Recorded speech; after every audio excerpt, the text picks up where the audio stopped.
Hi guys. I thought I would do something a little different today because I'm always doing read aloud on video for you guys, but because I'm going to be gone for so many days this week, I didn't want our stories to come to a complete standstill because you've been working hard and developing your characters and really getting to know your characters so well. It's like you know how much change they're carrying in their pocket.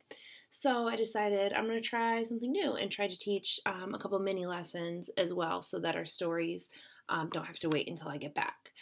So today, when you came in with more than just yourselves. You brought Juan, who's a gifted gamer, but he struggles in school. You brought Abigail, who doesn't know English and often feels isolated in school.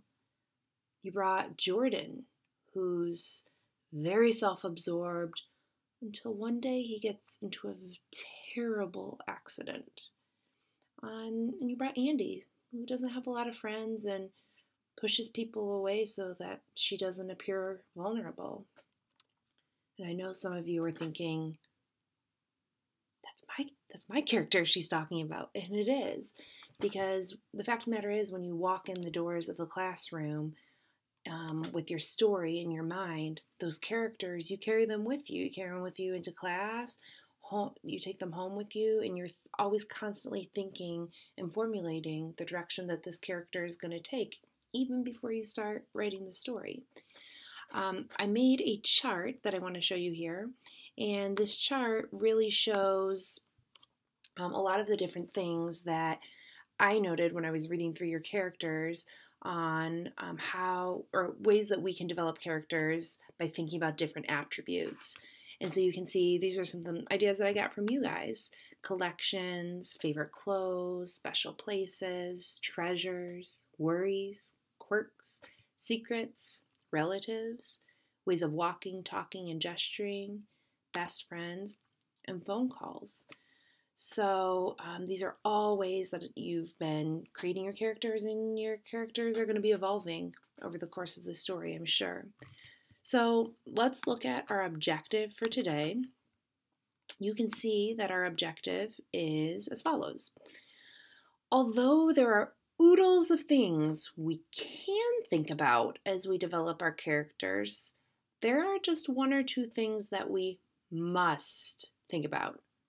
Every fiction writer needs to know what his or her characters want, what they yearn for, and what gets in the way, what keeps these characters from getting what they want. What our characters yearn for, we don't just come right out and say what this is. We show what our characters want by putting examples of this into little small moments, into what fiction writers call scenes. So I learned to do this by studying published authors like Sharon Creech, one of my, all-time favorite authors, and how Sharon Creech writes little scenes or small stories, or what some call vignettes. And it shows what a character yearns for and what gets in the way. So I was thinking back to when we read Walk Two Moons, and do you remember how badly Sal wanted her mother to be alive? And it's almost as if she convinced herself that she was alive and that she could bring her back.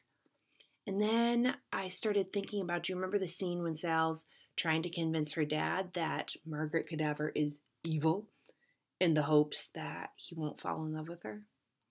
And Sal so desperately wants her mom to come back, and she yearns for it to be like it used to be on their farm in Bybanks.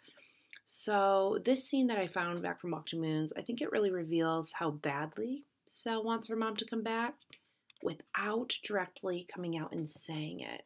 Sharon Creech shows it rather than just saying it. So take a look at the scene here. I know you'll remember. I wanted to warn him. Phoebe and I saw Mrs. Cadaver slashing and hacking away at the bushes in her backyard. Is there something wrong with that? He asked.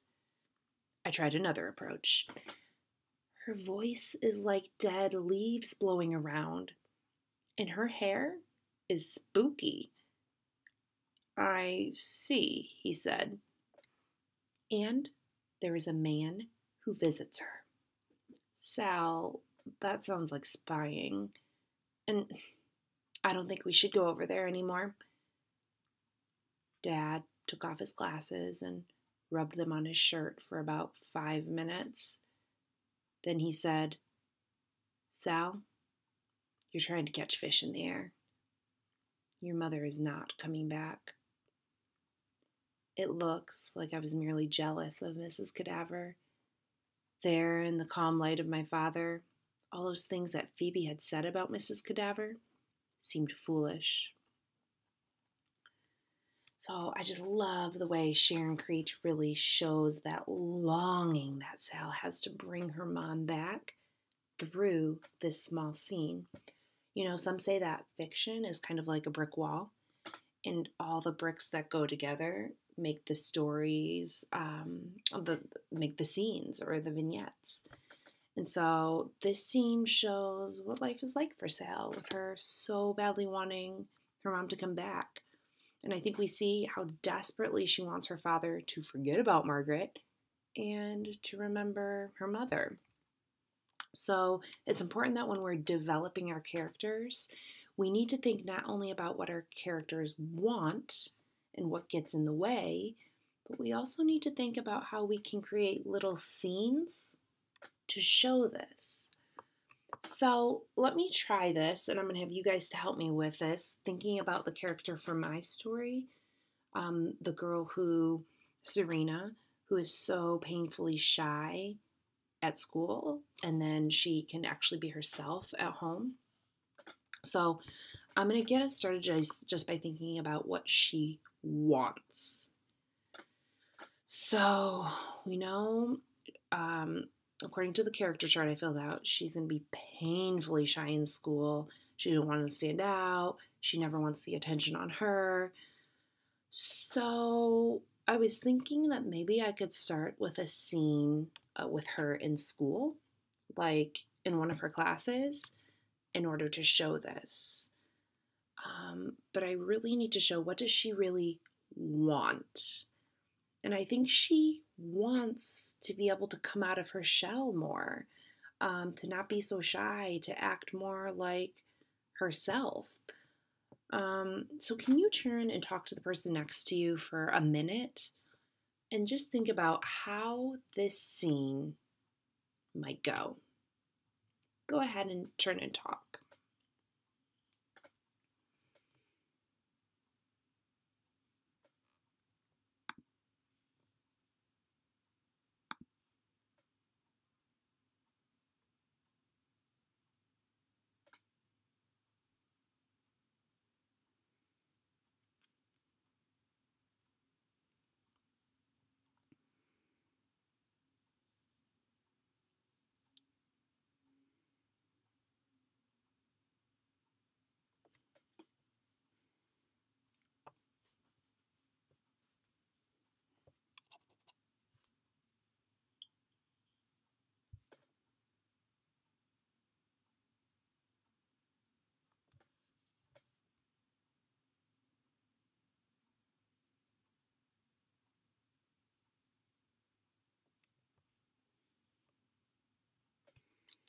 Okay, eyes back up here, everybody.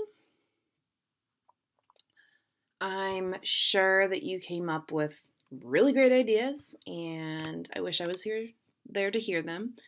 But since I'm not, I'm going to share with you the scene that I came up with, and it's a scene that I think really shows what Serena wants, to come out of her shell more, like when she's with her family. And I'm just going to plop right in the middle of the scene and see if I can show this. Follow along. Serena, Miss Edwards called. Can you explain to us how you came up with your answer? Is she really calling on me? No way. I didn't even raise my hand. I must have misheard her. But as I looked around, I noticed 30 sets of eyes staring at me, waiting for an answer. Was all I could muster. More staring. Well, the stares were getting more intense. I knew the answer. It was right there on my paper. Why couldn't I get it out? I mean, I could have even just read it. Something. Anything. But nothing. Nothing came out. I felt my face turn bright red as I noticed some of those eyes looking at each other now, giggling. Miss Edwards finally saved me by saying, "James, what about you?" Class went on and kids forgot, but I did not. What is wrong with me? Why do I always freeze when eyes are on me? I stared with envy as James so effortlessly spouted out the very answer that was right on my paper, right under my nose. So, hopefully, that's the first scene that I've created. I don't know that's going to be my opening scene, but I think it's a scene that I can place into my story. And I put Serena in a situation where I can show what she wants and what she struggles with. She struggles with this painfully shy side of her, but she wants to come out of her shell, and she doesn't want to be that awkward kid who can't even, get an answer out. So, and notice all the words I used that I think really brought my scene to life. I used words like all I could muster, and stares were getting more intense, and felt my face turning bright red, and what is wrong with me? And stared with envy at James. So those, I think that the phrasing that you use throughout your short vignette, your short story, I think that they too can really show that side, the sides of your character you're wanting to show. So remember, whenever you write fiction, remember there are oodles of things that we can think about when you want to develop your characters, like best friends, collections, quirks, that long list that I showed you. But there are just one or two things that you must think about. We need to think about what our characters yearn and long for and what gets in the way. So we build the storyline out of our characters' motivations and struggles, and it's wise to create little scenes that show that. So remember how I thought, where's the place I could put Serena to show what she longs for? And then I decided, oh, I'll put her in a class at school. Well, you're going to do the same thing today. Not once, but you're going to do this many times. And you'll do this whenever you write fiction. So the scenes you write today may or may not actually end up in your stories. So you're going to create scenes much like I did with Serena in the class, and you're going to create a handful of those. Maybe between today and tomorrow, maybe 6 little possible vignettes that might find a place into your story. Again, just because you create it doesn't mean it will, because you're not tying all these vignettes together yet into a big story. They're very separate, and then you get to decide later, will these fit together, and if so, how? So let's end by just looking at the chart. It's the chart that I started last week, Advice for Developing a Character. We said to start with whatever you've decided matters to you about your character. Is he or she like you? Put together a character so that all the parts fit together into a coherent person, and then reread often thinking, do these things make sense within one person? Do they fit together in a believable way? Open up any broad general descriptors. So instead of saying words like sensitive, ask, what does this word really mean for this character? And then think, if a character seems too good to be true, make it more complex and human by saying, what's the downside of this trait, right? And then I've added to the very bottom here what you've learned today. Know your character's motivations or longings and struggles. So I would say for today, in your drafting folder, in your writing, rewind, I was grading a lot over these last couple days, and I noticed that a lot of your folders are not in line as they should be. You should have a fiction writing folder, and you should have 2 subfolders in that fiction writing folder. One should be called drafting. Actually, the first one should be called generating ideas, and that has your 6 story ideas. But then your second one should be called drafting. And in your drafting folder, you have your charts of your primary character and your secondary character.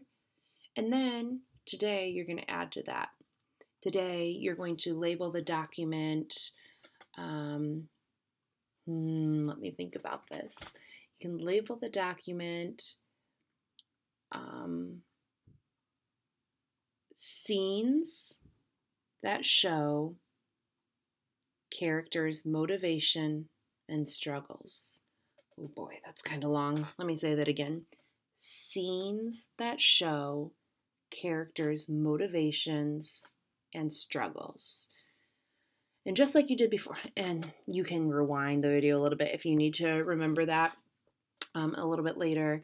But within that, you can have all the scenes, just like you did when you were coming up with the story ideas, just number 1, 2, 3, and then each number can be a short scene from the story. So I'm going to stop talking because you have a lot to work on right now. Good luck, and remember, when it's writing time, people really need to be able to think. And to be able to think, people need quiet.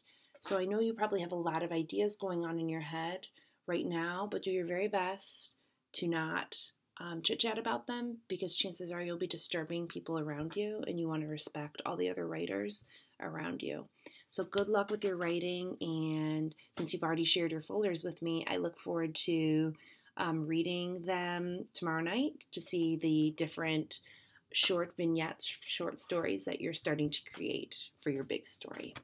Bye. Happy writing.